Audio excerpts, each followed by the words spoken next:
Good morning. Welcome to the News Hub. I'm Rolf Winkler. How is it possible for the National Security Agency to parse the unimaginable number of emails, phone calls, and other digital files in order to track terrorists in real time?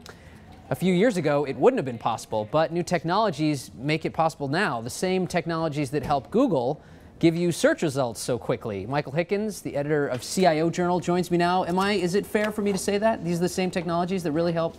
Absolutely. Okay, yeah. So first off, we're talking about a new kind of database. Now, before everybody shuts off the TV, that sounds boring, database. It's actually kind of remarkable what is possible. Well, actually, it's three different kind of technologies that are being brought to bear together. The first one is the database. Tell me about that. The database is really important because traditional databases, you kind of have to have everything has to be numbers, basically. And it has to be in a spreadsheet, kind of rows and columns, very easily organized. And tables, exactly. You can't put in long strings of sentences. You can't put in this is hugely important, video, pictures, Word documents, all kind of things. Because how do you categorize any of that? Right, you can't in the traditional way. So, and this is the fascinating thing, because a company like Google, which needs to give you search results, needs to parse all that stuff on the web and give you results like that. They figured out a way. What is that way? And that's what the NSA is doing. What is that they're doing? Well, there's a combination of these new databases that do allow you to put in all kinds of different data. Also, the ability to then distribute the search tasks to a whole array of computers so that you divide the task that ordinarily one computer would kind of have to sit there and go through. And the computers distribute the tasks among themselves. They're very inexpensive computers.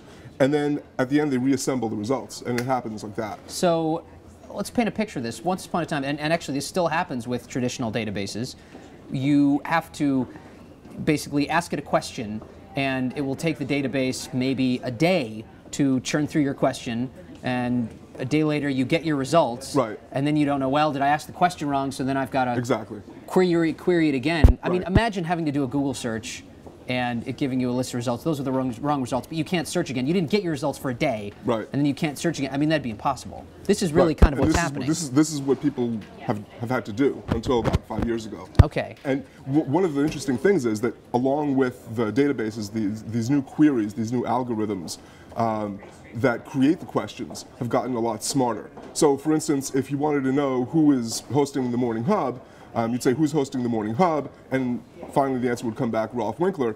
And then if you wanted to say, well, who's sitting to Rolf's right, you'd have to say, who's sitting next to the host of the Morning Hub? And it would come back. Today, after it comes back and says Rolf Winkler, you say, who's to his right?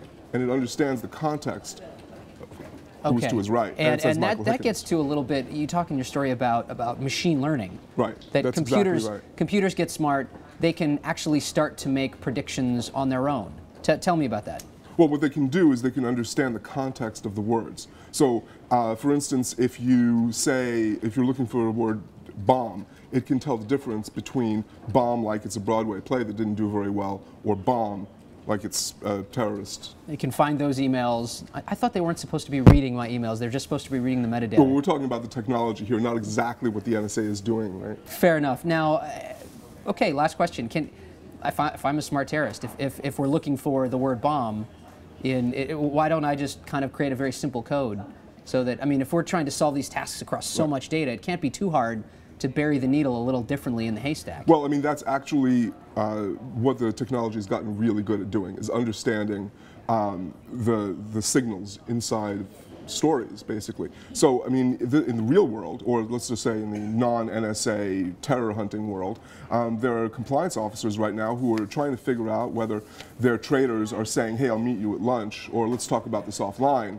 And in the past, they had to look for specific keywords, like I'm going to dump the stock or whatever. Today, they can really look at the context, and they don't have to do the looking, right? The algorithms can do the looking and figure out what the intent behind the words is. And if you want more on this, you got to start looking up things like, well, we kept the terms, the bad terms, NoSQL databases, NoSQL, Hadoop.